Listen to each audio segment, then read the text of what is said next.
Hello everyone, welcome to William and the Magic Box. Today on our show, we are going to have Brent. Brent is from Virginia in the USA. So let's see what Brent has to say. Enjoy the interview. Hello. Hey, man. Hello Brent, how are you? Great. How are you today, William? Very well, thank you so much for taking the time on Sunday for the interview. Thank you. Of course, for sure. How's your day going? It's been good. I just had some brunch with friends and Oh, nice. it's been kind of sunny today, sunnish in London. Not, it haven't been like very warm, but it's kind of cool. It's a cool weather today in London. Nice. How about you? I like the cooler days. Yeah, it's nice, isn't it? Not too hot, not too cold. It's just like kind of steady. Yeah. How about you? How's your morning going so far? It's good, man. Off to a slow start, but I slept like a champ. I went to a Renaissance fair yesterday, so that's always fun. Yeah, I got to wear a crown and be the heathen king. That's my alter ego. So that was a good time. Yeah. Oh wow! Yeah.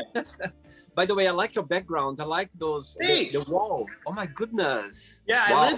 I live in I guess it would be considered a loft now, but it used to be a bodega. And so they've converted this into a living space, and I have the whole building, and then next door in the other unit is my fitness studio. So yeah, I work where I live, and it's convenient. And thank you, I appreciate that. And I can see a little cat behind you as well. There's a cat. Yeah, behind there's a few, and well, two. I'm not the crazy cat lady. I have two cats, and then I have a little dog too. She's here. She may make her presence known at some point during our interview. Yeah. Brent, tell me where you're from. I'm from Roanoke, Virginia. Yep, in Southwest Virginia, in the Appalachian Mountains. It's beautiful here. Amazing. And that's the place where you were born and raised?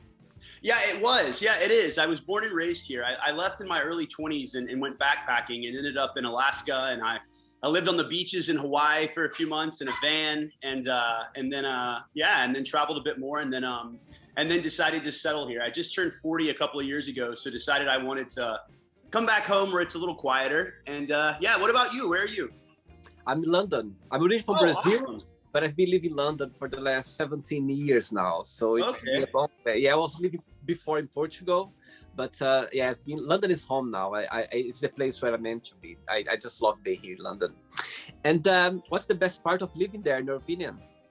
Oh, I like that it's quiet, and I really appreciate we have all four seasons here, and it's a pretty split balance of each. Fall in the Virginia mountains is pretty stunning.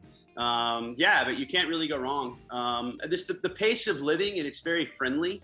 So yeah, it feels like a deep breath. It's nice. And I was checking your profile a little bit, and I could see that you are into the fitness business. So tell me a little bit about your career. Sure, say it again.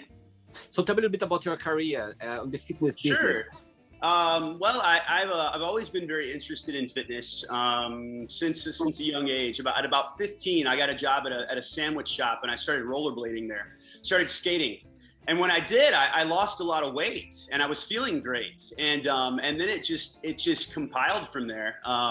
Started working in some health food stores and gyms. I studied yoga for quite some time. Got certified in meditation and Satchidananda yoga, integral yoga. So it's more of an internal practice, very slow and focused.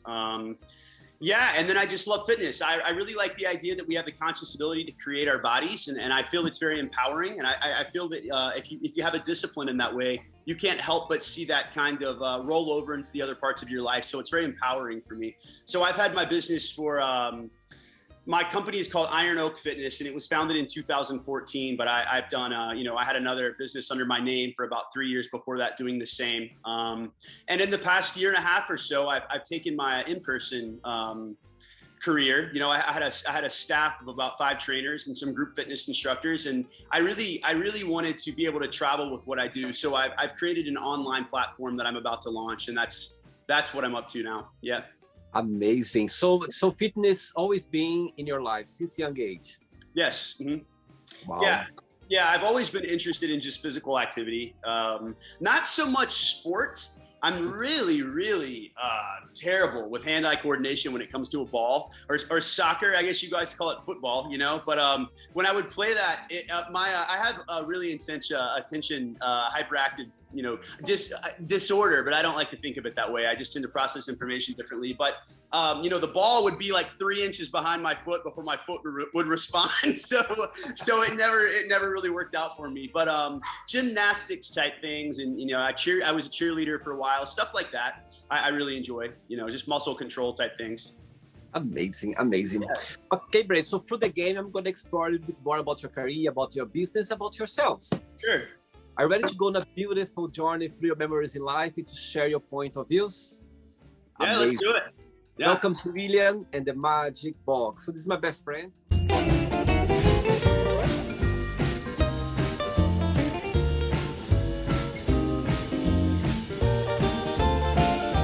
Fun questions, okay? I'm just gonna play a song now just for us to move a little bit before the first question. Let's do it. Okay, Brent, before we start the game, through the journey, if there is a question that you don't want to talk about for some reason, you don't want to answer, always can change, okay? It's all very friendly, okay? First question for you is, what gives you butterflies?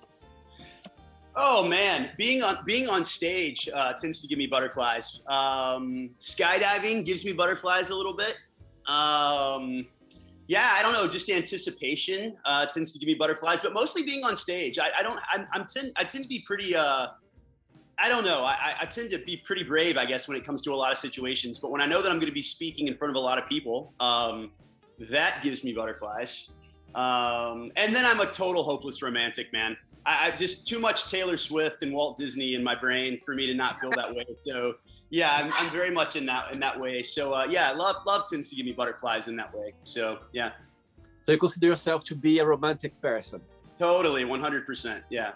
Yeah. Saying that, what is the most romantic thing someone has ever done for you? You know, it's interesting. If you would ask me that 15 years ago, my answer would be very different. With being an entrepreneur and having my business, my partner is really unbelievable at just stepping up and helping when I need him to, without even me needing to ask, you know? So my answers become much more practical as I've gotten older. When someone can see that someone is going through a lot, and they just see what they can do and pick it up without having to be asked, or I don't know. To me, that really is love, you know. And so that's very romantic to me, you know. Of course, picnics and, you know, under the stars and things like that are too. But you know, that's not as practical. And the older I get, like I say, the more practical romanticism, I guess, is what I'm more interested in these days. So just that, the help and the support in that way is a romantic gesture to me. And if I would ask the same question 15 years ago, as you mentioned, what would be your answer 15 years ago? Oh, it would totally be like, take me on a jet somewhere. Yeah, I mean, yeah, totally. Like, buy me dinner, you know. I really, you know, I in my 20s, I really liked being, I don't know, wined and dined. I had a very Carrie Bradshaw from Sex and the City view of life and love, you know? And now that I've gotten a little bit older, it's like, okay, let's just get the job done and help me out. You know what I mean? It's become a little less, you know, fantastical in that way, I guess. I think the older we get, I think we give more attention to very simple things, very simple gestures. You know what I mean? Yes, totally. And I agree with that. It becomes, you know, your idea of what you want in your life just starts to shift as you you know, check some things off your list. Absolutely. Next question. Let's do it. Okay, Brent. Next question for you is, what's the biggest difference between you and your best friend? Wow, my best friend is very, very down to earth and practical. She's an incredible artist and a potter. She tends to be very quiet, where I tend to be very extroverted. We've been friends since I was 14 and she was 15, so it's a lifelong friendship. But she's very quiet and practical and reserved, where I tend to be a little bit wild, ungrounded. You know, so we balance each other very well. You know, I entertain her and she helps to ground me. So that's our biggest difference. We're kind of salt and pepper in that way. And what's the biggest similarity? The biggest similarity, I think, just our practical view of the world. It's we're different enough that we can really entertain each other and bring each other new perspective in things. But we tend to have the same kind of like moral compass of things, and tend to have the same ideas about what is appropriate and what isn't. And just as far as, man, my cats are all over the place today. I don't know. Yeah, it's always like that here. But yeah, we tend to view the same things or view through the same lens, I guess, just different perspectives in that way. Similar music, similar understandings of social situations. And one of my favorite things about her is when we're in a social situation and someone's being ridiculous, we can just kind of glance at each other and we both know exactly what we're going to be talking about in a half an hour. Yeah. Does she live in Virginia as well? She does. Yeah, she does. She does. She's here. She's been here. She traveled quite a bit, but she's here now. Yeah, she's an art teacher at a local high school, and she has an amazing shop on Etsy. She always sells out instantaneously. She makes pottery, mugs, and plates, and different things to use in the kitchen, practical things, but then some decorative things too. But yeah, she's in Virginia. Amazing. Next one. Let's do it, Brent. Before the next question, Brent, tell me, what do you like the most about running a fitness business? What's the most joy of the part of doing that? Also, from the other side, what's the most challenging part in your opinion? I really, really enjoy seeing people change their lives. That's why I do what I do. Fitness is very empowering. It's an empowerment. You can't start to shift your physical body without also, by proxy, shifting your mental state and your emotional state. And, I've seen people start to get promotions, have better relationships, decide to move, make drastic changes, because when you start, our bodies are at the center of every experience we have. And so often in life, we are programmed to respond to outside stimulus. But the thing is we can create also. And when we start physically creating our bodies and devoting ourselves in that way, it's impossible for that not to translate. So I really, really love to see that. It's really why I do what it is that I do. On the flip side of that, it's interesting because, as a trainer, I feel like people hire me to help them to get a result. And a lot of times they have their own blocks in their ways. I was working with a guy in California or Seattle not too long ago, and my program's great. It has an incredible success record, and the one he chose is very fantastic. But he was coming from a place of not feeling really great about himself and was a little bit down, and didn't really ever start it. He didn't communicate with me. He didn't respond to my requests to ask him his check-ins. I never knew how I was doing. But then when he canceled, I reached out and was like, "Hey, what happened?" And he's like, "This program just isn't for my level. I didn't have any, my joy of food is gone. I feel like I didn't have any support." And so it's difficult to try as hard as I do and have people project their own shortcomings onto me when I've done everything I can to help. And I don't know. And it's, it gets to that place of like, is it my job to then say, you're still standing in your own way? Or do I just say, have a great day? And so that's where I am sometimes. Like, how much do I want to invest in someone who isn't ready to invest in themselves? And it can become an argument if someone. I don't want it to ever be an argument if someone says to me that your program isn't what it is that I need, or they don't follow through. I don't necessarily want to challenge that, because some people don't want to be challenged. And if they're projecting, then sometimes I just have to say, I hope there's a better fit for you. So. Saying that, Brent, do you think nowadays, like with the technology, the social media, do you think people they are more into fitness more than before? I don't really know before, just because of COVID has been such a massive shift in that. So that's gone up quite a bit. That's been a big uptick in that. So I would say probably yes, but I don't necessarily know if it's due to social media. But I would say definitely after COVID, people are looking for more, just like people are working from home or hell, even doing an interview the way we are now, just from the comfort of our own homes, So I think, for that reason, I think people find a lot more inspiration through social media for their own fitness. So it's good for the industry, and I think it's good for the individual, because there's a lot of information out there, Absolutely. Okay, next question for you is, what did you want to be growing up? Well, what do I want to be growing up? I just want to be happy and content, man. And I really enjoy, one of the reasons I have my business is the freedom it allows, you know. I'm not really interested in answering to anyone else most of the time. But yeah, I don't know. Maybe one day I'll have a little pie shop somewhere. That's my other, I really like to bake too. Actually, stovetop cooking's a nightmare for ADD because something always burns and it's just stressful. You feel like you should have drinks with every meal after you're done making it. But if you bake, it's more of an art, and there's not the pressure there. So I don't know, maybe a little bake shop one day on a hill. I picture myself living on the periphery of a town on a hill with a little pie shop called Pie in the Sky, where I could just serve, be open a few hours a day and serve red wine and coffee and pie, and that's pretty much it. You know, that'd be fun. And always, so as a child, you always, since a young age, always wanted to be involved in the fitness business. Yes. Always. Yeah, pretty much. Yeah, I've always really enjoyed it. Yep. And did you always have the support of your family as well regarding that? Yeah, I did. Yeah, my family's very supportive. Yeah, they're very, do whatever you want to do as long as you're happy kind of a deal. My dad is, you know, I was really lucky. My dad I was really raised to believe that without integrity, kind of you're nothing. You know what I mean? Like anything without integrity isn't worth having. So, yeah, I was just always taught to have a lot of integrity, and beyond having that and being an honest person, my parents just want me to be happy. So, yeah. Good. Ready for another one? Yeah. Let's do it.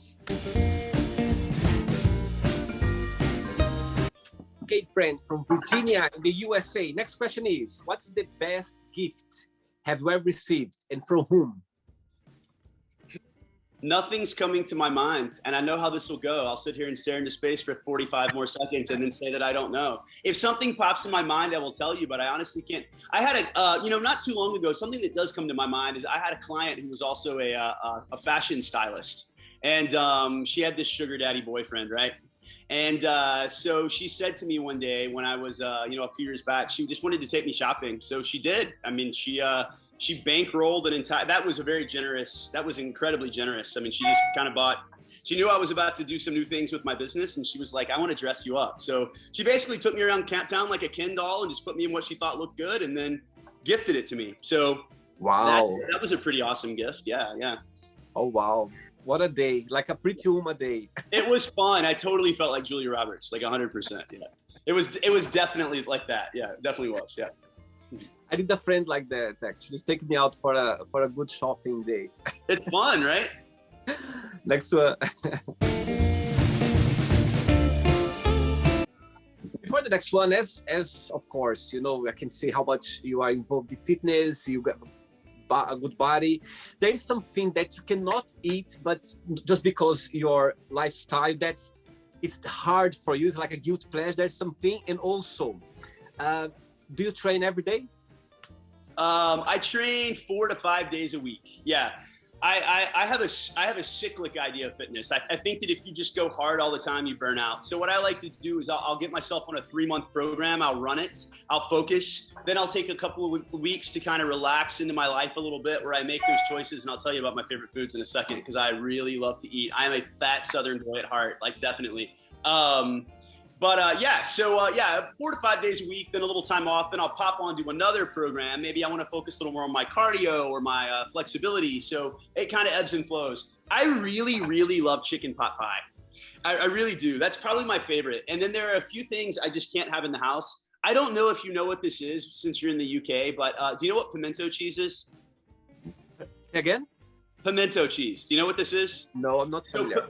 I'll fill you in. So basically, it's just shredded cheddar cheese, usually sharp cheddar cheese. It's then mixed with mayonnaise and pimentos and a couple of spices, and it's used to be smeared on crackers or sandwiches. It's delicious, but I cannot have it in my house because I can't just have, it's like, it doesn't matter if there's a bucket of that. It's like, it's only one serving as far as I'm concerned. So yeah. Yeah.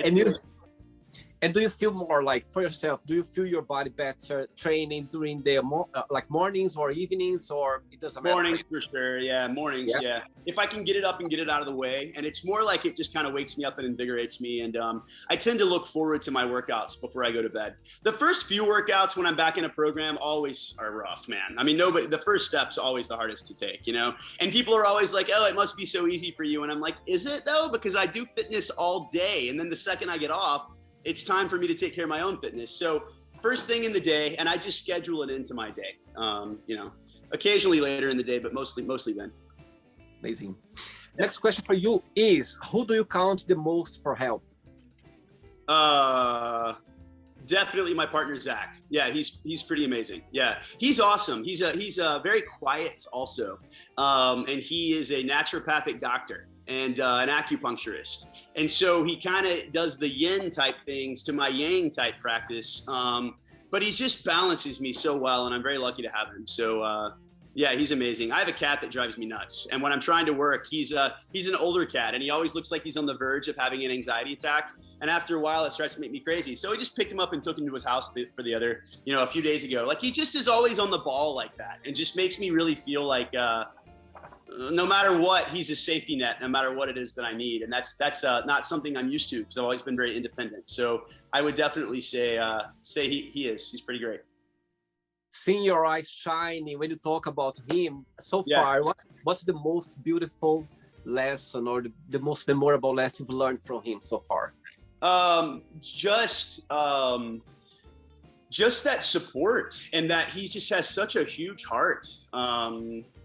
Yeah, he's honest, he's easy, he's a lot of fun. And I come from a place, being an entrepreneur is an interesting ride. And I didn't really take any business classes. I just kind of like winged it, and it went really well. And, you know, within my second or third year, I mean, the second year I was in business, we pulled over $200,000 that year, but I didn't have any business training. So it was incredibly overwhelming. And then, you know, I developed trust issues because I would have people fall off or not follow through. And he's just really, really reinstilled that you can rely on people. And that's been really amazing for me. Yeah. Lucky you. Yeah. It is. I am very lucky. Yeah. He's amazing. Yeah. Next question. Okay, Brents, next question for you is, if you could sit down with your 13 years old self, what would you say? I would just tell him things are going to be okay, man. I remember being 13 and feeling really rough in life, just because I knew at a very young age that I was gay. You know, I came out at about 14, and I went to a very small Southern high school, and I was pretty open about that. But at 13, I just felt so fragile. You know, I knew that if I told some of my family members that they might not accept me any longer. I really felt in between places. I didn't really feel like I didn't feel like I could be honest about who I was with really anyone. And so I would just tell him that things are going to be okay. You know, I don't know. That's what I would say to him. And I would probably give him a huge hug, and that would go on for quite a while, because I remember feeling very, very alone on this planet at that time. So, yeah. And the day when you came out, did something happen, or you just thought, okay, from now on, I'm going to be my true self, or did something happen at the time? You know, when I was 14, I met a guy who was we were in theater together. Classic story, right? Right?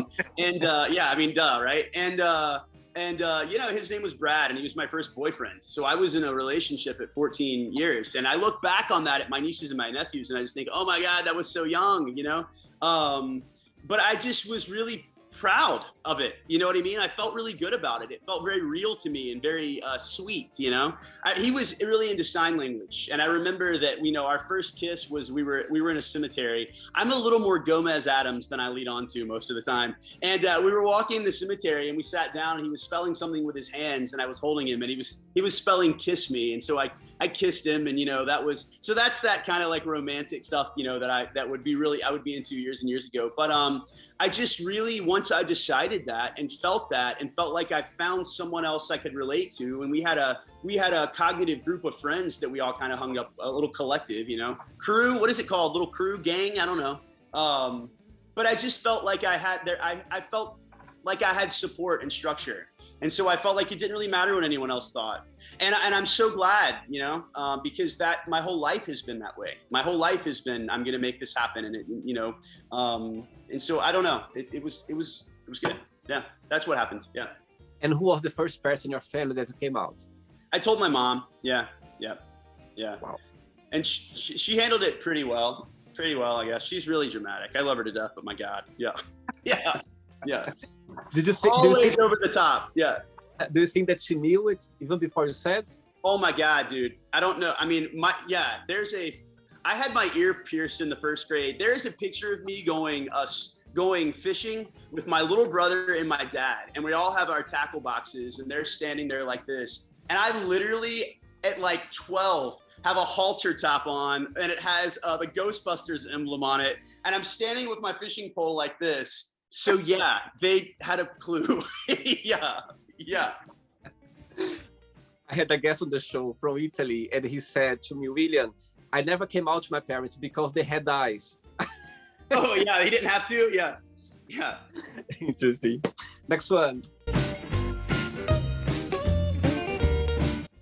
Before the next one, tell me a little bit about one of your nutrition programs that you are available in your company or. Yeah. So the way that I do that, I base everything I do in macronutrition. Do you know about the macronutrients, like large nutrients? A little bit, not so much. I'm not very well looking at that. So it's basically, I mean, it's if you can figure out how to balance your fats and your proteins and your carbohydrates, that's it. There are no bad foods. There are no great foods. Of course, there are some that are more nutritionally dense than others. But when we're thinking about body composition, it's really about figuring out how to balance those three. And there is no right or wrong answer. Well, the wrong answer is trying to fit someone into a box. Like I can tell people eat grilled chicken and vegetables 3 times a day, but how long is that going to be able to be sustained? So my idea, what I like to do is I filmed a little class and everyone watches that class. It's in 5 parts and then they schedule an appointment with me. And what we do is we go through and break up what your day looks like. Do you have a big breakfast, a small breakfast? What's your lunch look like? What's your protein? And then I devise a scheduled plan around your own lifestyle to enhance the habits you already have. Because, you got to live your life. That's the thing. And so, people are either on a diet or off the wagon. And I don't like that. I think if we're just educated about the choices we make for ourselves, then we can do a lot better. And that tends to last for life if you educate people in that way. So that everyone's program and process is individualized to that person, depending on their goals. Amazing. Next question is, where are you planning to go for your next vacation? Wow, man, it's been over 3 years since I've had a vacation, but I think that, which is like way overdue. So I'm actually going with Zach. Zach is my partner's name, and we're going with his family to Abington, Virginia, which is a cool little spot. It's not too far from here, just a couple of hours. But that'll be a local thing. Eventually, I'd like to make my way to Ireland and hang out there, and also to the UK. My little brother is about to move to Fairford. He's in the Air Force. So they're moving him and his family to Fairford, which is an adorable little town. And I would really, he'll be there in September. So I'm sure that I'll come over that way sometime and stay for hopefully a few weeks. Amazing. You say about going to Ireland. This weekend is Dublin Gay Pride. Oh, really? Yeah. I've seen so many people post things online and this weekend. Oh, that's awesome. And next weekend, it's London Gay Pride next weekend. So are you good? Do you have plans? Yes, actually, I've got. I don't know if you heard about this. There's a famous city in the UK called Brighton. Brighton is a very gay city. It's kind of 45 minutes from London. It's by the seaside, and there is one of my guests on the show. He's gonna launch his podcast, so he invited me for the launching. So it's gonna be. So I'm gonna try to go early there for the commemorate the celebration, and I make my way to London afterwards to have a drink with friends, and But that'll actually, be fun. The Gay Pride in Brighton, is even bigger than London. It's even more, popular. So many people come. I think it's because by the sea, people like the beach. You know what I mean? Sure, but it's much popular than London for sure. But yeah, next weekend is London Gay Pride. Cool. Have a blast. Yes. Next one. Next question for you is, if you could go back in time, in one moment or memory in your life, what that would be and why? Mm, wow, so many. So I love the 80s, like love 80s culture so much. Like, and I was born, in 1980. So for me, always like the fantasy in my mind is that every 10th year, I just start in 1980 all over again. Like I could live the 80s forever. I mean, honestly, I think they were so great. So yeah, I would just relive the 80s over and over and over and over again, honestly. So there's no one particular moment. I would just like to live that entire decade, over again. Have you watched Stranger Things? They did an incredibly good job with the 80s culture references. Right. I grew up in the 80s as well. And sometimes, I think, Brent, sometimes I go like, I wish I could spend a weekend with my age right now in the 80s just to feel the vibe at the time. Yeah. With no technology, the way the music, the pop music, everything was kind of starting out. I wish I have like my age right now just for the weekend, just to feel that beautiful vibe, for sure. Yeah, it was fun, man. It is. Yeah, I agree. Next question. Before the next one, the COVID crisis. In your opinion, what's the biggest positive impact that brought to the fitness business with the COVID crisis, and the most negative one, in your opinion? Well, for me personally, I had the option to kind of restructure. It made me sit down and take, I couldn't, I worked in person so much in Charlotte. So I think it made everyone have to regroup.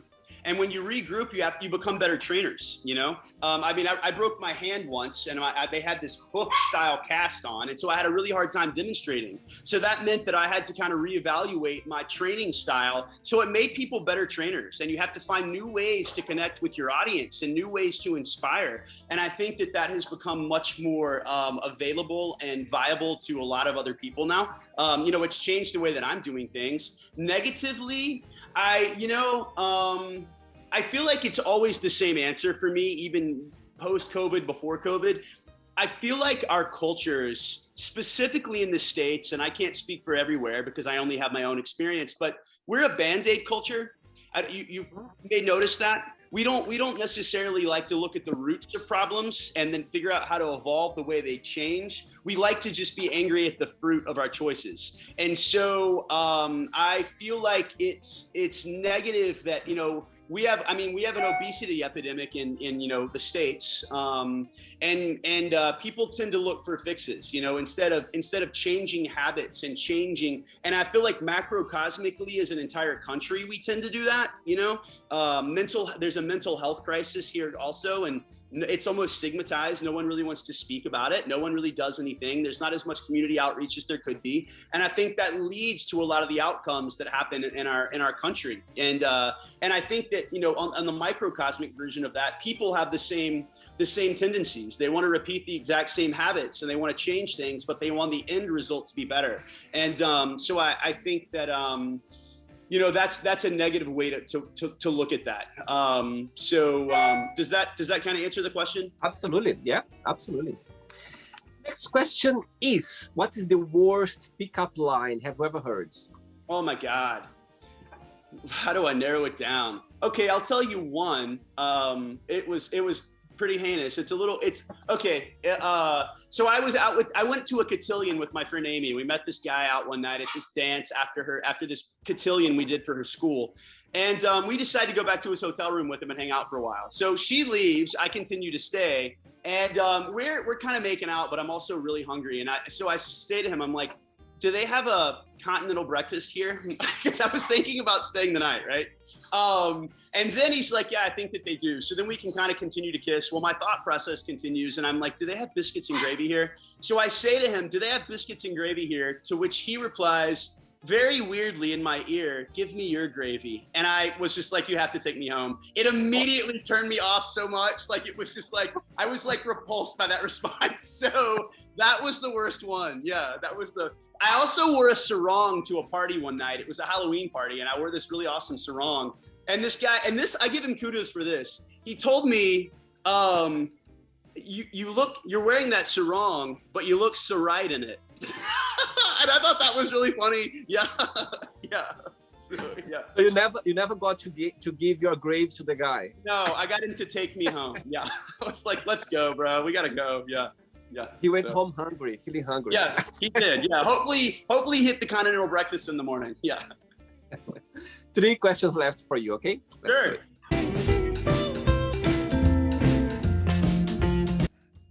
Okay, next question is, what is something you wish you could do every single day? I would really, I mean, it's seasonal for me. I would love to go to the pool every day in summer. Like, so I'm a person who keeps his air conditioner on. Like in the most of the year, it's at 62 degrees, and I'm still in a tank top most of the time. So I run really hot. So in summer, it's like, so if I could go to the pool every day in the summer, I would, like, just for an hour. You know, I would love to do that. Yeah. How far are you from the seaside? I'm about probably 3.5 to 4 hours to the closest beach. Yeah. There are some really beautiful lakes here, honestly. And I tend to prefer that. I like the fresh water more than I like the salt water. Unless I'm in like St. John or St. Thomas, that I can get down with for sure. Yeah. Hawaii was beautiful. Yeah. I think that's Brent. Tell me about Virginia State. Tell me something unique about the state that you cannot find anywhere else in the US. There's something unique or different, or that, you know, in your experience living there, that you know, you couldn't see or find anywhere else. You know, it's a little more regional than that. I guess, you know, in the mountains in Virginia and West Virginia and Tennessee, that region is just stunningly beautiful. Anyone who's ever come to visit me here is just awed by the view, particularly in different seasons. Summer, it's very lush. Fall, it's gorgeous. Spring is full of flowers. It's just I don't know, just the Appalachian area of the country is just so incredibly beautiful. It's timeless. There's a lot of history here, and so yeah, I would say that, but not necessarily just Virginia, but just like this region of the country. Yeah. I see. 2 questions left. Let's do it. I can see you like dancing. I can see. I do. Before the next question, of course, be a personal trainer, you know, work with people. Of course, there's a lot of like energy, you know, sharing energy. And of course, I always tell my friends, I think personal trainers, they are also psychologists, because people, they share a lot with them. They share a lot. You can see in the gym, or, you know, in when they are doing fitness exercise. For you, there is a way for you, of course, being a personal trainer, you kind of take this energy for you. You are kind of give your point as well. There is a mechanism, something that you do not to take this, sometimes a negative energy to your personal life. There is something, or you kind of manage that well? You know, as my business has progressed, I'm just very picky about who I'll choose to work with. You know, that's really what it comes down to. I'm a very, very transparent person. So I'm very transparent with my own struggles with my clients. You know, I'm very relatable in that way. So I tend to have clients that stay with me for years, you know, because my MO is to get people to kind of be very self-sufficient. So the more they see me, I kind of get them on a plan. I have an app that they work with, and then they might start seeing me 1 day a week. And then we can do it for the long haul that way. And it becomes an affordable thing that they can kind of work in that way. But if I don't vibe with someone right off, I just think that there's a better option for them. So I just avoid that energy, honestly. You know, and then if that's really it. I mean, I just, you know, I had a client for a while. I'm all about helping people figure their struggles out, but sometimes I'm not a fan. I'm never a fan of people when sometimes people will basically just emotionally dump on you, and they don't necessarily want to make any changes to avoid that continuing. So you'll hear the same story over and over. And I'm a very, you know, my view is either get off the boat or buckle up and take the ride, because you're continuing to sign up for it. So, you know, I told one woman I couldn't train her any longer, because it was like, if you don't want to be with your husband anymore, leave. But I literally can't hear about it anymore. Like, I don't want to hear about it ever again. So, yeah. So, you know, yeah. I'll tell you, I'm going to share something with you, Brent. One of my biggest pet peeves ever, when I go to the gym and I see personal trainers literally training other people and on their phone. Yes. Oh my God. I just feel like going there and going like, you know what? They're paying for you for your time, 1 hour, 2 hours. And literally the person is there doing the exercise on their own and you are on your phone. Oh my God. When I see that, and it happened quite a lot actually, when I see that, I just feel like, I know sometimes they need to kind of interact with the phone as well, but you know, when they're literally in another words and the client is literally there, work on their own. Yeah. Literally, from me, I just go like, oh my God, I wish I could go there and tell you know what? It's totally cringeworthy, man. Yeah, totally. Yeah, I agree with you totally. My attention deficit stuff serves me really well with training, and because my background is so varied. You know, like I said, I did the yoga, and then I was a massage therapist for a very long time. I studied with a chiropractor. You know, I'm very pinpointed on movement. Like I tend to be a movement specialist for pain and you know, because we have movement patterns, and if they're off, then we have recurring pain a lot of the time. So I tend to be a postural and alignment guy. So I have to be really, really attention based. And that inspires me. Each person's body is like a game of Tetris to me. Like it's like a Rubik's Cube. But I agree with you, dude. That makes me completely crazy. I've seen some trainers do the craziest things. You know, I watched a guy one time and I was on a treadmill doing my cardio, listening to my jams. In my head, I'm usually on a pole somewhere spinning, like, you know what I mean? Like, but I'm jogging with this fantasy going on in my head of what I'm dancing to on a pole. And there was this guy, and this woman was, you could tell by her body language that she was very, she was very out of her comfort zone working with a trainer. She had some weight to lose. And so what he did was had her jogging upstairs, but it was this platform staircase that was in the middle of the gym. And she was obviously very uncomfortable with it. And she wasn't conditioned. So she threw up.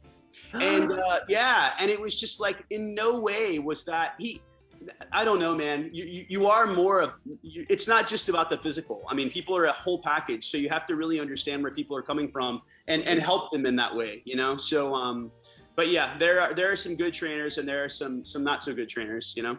And I've seen as well, I remember once the situation, this elderly lady, and she literally finished her set, and she was literally like this, waiting for him to finish what he was doing in his phone. And I felt like, oh my God, that's so sad to see. And I could see she wanted to carry on, and she was literally waiting for him to do whatever he was doing. But anyway, I just would like to point that out because I hear you. Biggest pet peeves, like I go crazy. My biggest pet peeve at the gym is, well, I have two. One is when someone listens to their music, but it's through their phone and not their headphones. And so, you know what I mean? They're carrying it around and it sounds like it's being played out of a tin can and there's people talking and other music. And then also when someone picks up dumbbells and they just curl and they're standing right against where everybody else is trying to get dumbbells. There's like 9,000 square feet. Back up 5 feet. Like you're literally this close to the thing. No one else can get there. So, but you know.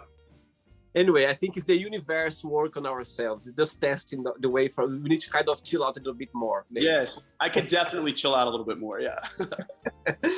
Tough question for you now. How do you think you'll die, or how would you like to die if you could choose? Oh, wow. How could I die if I could choose? Gosh, that's a good one. That's a great question, William. My God, so heavy for me. I find this question very heavy. Yeah. Yeah, I don't know, man. You know, it wouldn't be terrible to just die on the dance floor dancing at an EDM show. Quite honestly, that would be a fun way to go. Like a heart attack. Yeah, exactly, a heart attack right there on the dance floor. You know, just the bass drops and so do I. You know what I mean? Like, or you know, I don't know. Like I always dramatically walking into the sea, you know what I mean? Like if I found out that I had a terminal illness, I don't think I would let it. I just think that I wouldn't be able to take, I don't think I would just, I don't really fear death. I kind of think it's going to be an exciting thing, honestly. It's, you know, but I do fear being trapped in my body and fighting an illness for years and years. So if something were to show up that were terminal, I think that I would probably honestly just very dramatically walk into the sea, you know, just like, you know, just walk into the sea and let it take me, you know? So one of those two. Yeah. And you go like, okay, make sure you're recording, okay? It's my last one. Are you guys getting this? Yeah. Yeah. Ready for the last one? Yeah, let's do it. Let's do it. Last question. But before the last one, people watching the interview, would you like to start a career as a personal trainer or on the fitness business? What will be your best piece of advice? don't overdo it all the time, man. Start slow, make small, gradual changes. That's the way to get real progress. So often I feel like people are like, all right, Monday morning, I've got my new playlist. I'm going to eat this. I'm never going to do this again. I'm not going to drink wine. And you know how long that lasts? It doesn't at all. So, if you start, do a little exercise, start paying attention to what you eat. I think starting with food is the best way to do it. I really do, because like I said, there aren't any bad foods. It's just bad math, if people understand how to break that down, then they're going to make much better choices, whether they like to be in the gym or not. And then also just figure out what you like. There are 100 roads to Rome. I am not a fan of being on a bike. Like those spin classes, I just can't do it. Like I'm not a fan, but people love it. People like to swim, people like Taekwondo, whatever you like to do, but figure out what speaks to you and do it, because expression through your body is such an incredible and wonderful part of experience and life. So there's so many ways, man. There's many ways as there are people. So explore that, figure out what you love, and then let it become a discipline for you. So whatever that looks like. Yeah. Amazing. Yeah. Last question for you is, what was the last thing that made you smile? Oh man. I don't know. As geeky as this is, I really love one of my cats is just like, I don't know. I could literally come in and he could just be sitting in a pile of like glass and broken dishes, and I'd be like, Bruce, what have you been doing today? Like, no matter what he does, like, I just love him so much. Like, so my cat, that's such a sad answer, but really, it really is. His name's Nicholas Bruce, and I'm just crazy about him. He's like my little buddy. So I've got a couple of questions for you then. Like, so speaking of cats, are you more of a cat or a dog guy, would you say? And tell me why. Okay, I love animals. I think dogs and cats, they are, you know what I mean? They are just amazing. I love both of them. But I've been more, through my life, I've been more with cats than dogs. So I would say cats, and we have a cat as well. So it's like a little tiger. We call him Tiger. So yeah, I would say right now at the moment, a cat. But I like both. I think both are just beautiful creatures that we can have. Right, let's do the word association game. By the way, you're okay with time, Brent? You okay with time? I'm good, man. Yeah. Easy breezy for me. Yeah. Let's do the word association game, okay? I'm going to give away some words. Just tell one word that comes to your mind. Quick thinking. So, I hope you are enjoying the interview. Before we do the word association game, don't forget to give a like. Don't forget to share this video. And also, don't forget to subscribe to our channel. Just click on the button right there. Thank you so much and enjoy the word association game. Family. Mom. Money. Lots. How about love? Zach. Sex. I'm really good at it. 5 stars. Yeah. Ooh, life. Freedom, man. Politics. Overrated. Religion. Also overrated. Fear.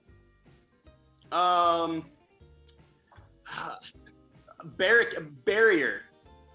Friendship. Very important. Desire.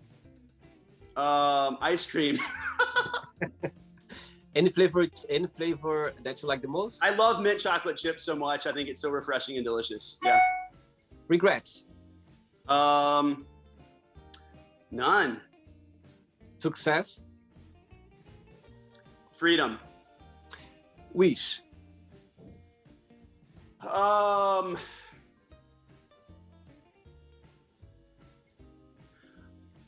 travel. Okay. Happiness. Ice cream. One word for Virginia. Beautiful. USA, one word. Confused. And the last one now, ironwokefitness.com. Yeah, ironwokefitness.com. Yep. I'm biased, but I think it's a great site. Yeah. Amazing. Let's pretend now I'm going to meet your lovely partner for a coffee, and I'm going to ask Zach, tell me the most beautiful thing about Brents, and tell me something that he still needs to work on, to improve on, what he would say. He would say that I'm a total messy. I'm a messy person, man. It's like Tasmanian devil stuff. We went to that Renaissance fair yesterday, and he drove, and he keeps his car very clean. And I picked up a little container of sugar to move it, and didn't realize it was open. And I had it upside down, and was like, "What is all of this sand?" And I was just dumping it literally everywhere. And he's like, "Stop!" And as soon as that happened, minutes later, he was telling me what a mess I was, and I dropped the V8 juice in my lap, and it went all over his car. So. Yeah, right, exactly. And so that he would definitely tell you I could get it together with that. But I think that he would just tell you I don't know, man. I'm just I think he would tell you that I'm a very genuine person. You know, I tend to say and do exactly what I think, and tend to I tend to be honest and honorable of other people. But I don't know, a genuine. I think he would describe me as a genuine person. Yeah. If I would ask the same question to your best friend, would be the same answer? I think she would tell you I was adventurous. I think that's what she would go with. Yeah. Amazing. Yeah. Do you have a final question for me, or the cats dogs was the last question? The question. Yeah, I want to know what brought you to London. Right. So London, always as a child back in Brazil, I always wanted to live in a country where I could speak English every single day. I always had this dream. Like when I started studying English, I was 12 years old. And for some reason, I was fascinated about the language. And of course, back in Brazil, we have this America dream. Everyone wants to go to America. Long story short, life brought me to London, the UK, and I'm very happy to be here. I think London is home for me now. And it's so funny how life takes you in a direction that you're not expecting or even thinking about. And I'm very glad that life took me to London, and I can speak English every day. And I just love being here in London. So that's the main reason why I moved to London. Yeah, that's awesome. And I have one other for you. What is your favorite food to eat in London, and where is that?